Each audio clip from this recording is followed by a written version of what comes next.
.com. Joe in Boca Raton, welcome. You're on the Savage Nation. Yes. First of all, I'd like to say that I'm very happy that Elena Kagan got elected.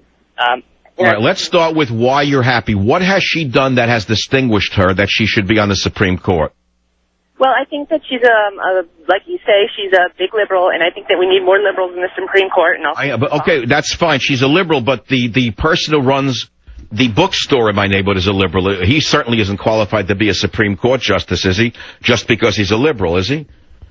No, I don't think that. She's very... All right, so wouldn't you say then that we need someone who has some background as a scholar to be a jurist on the Supreme Court? Well, actually, she has a lot of education background. I mean, just look at... I know. You heard that. You heard that from your friends. Can you cite one paper she has written?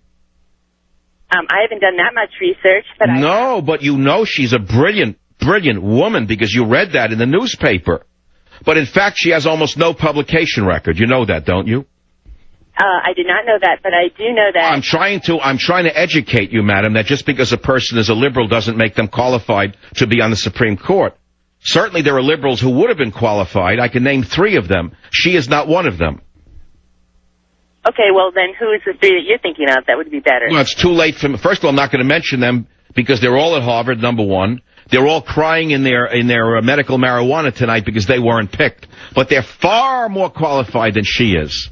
Because they have a judicial history. They have a history of having written academic papers that are sheer brilliant. She has written nothing. The woman is another creation exactly like Obama. She is made out of whole cloth. They created Obama and made him into a president. They took Elena Kagan and made her into a dean of Harvard Law School. Then all of a sudden they said, she's such a genius, she should be on the Supreme Court. She has 0 as a judicial genius. 0. But you don't know that because you read the newspapers and you say she's a genius because they told you so. It shows you how ignorant you are.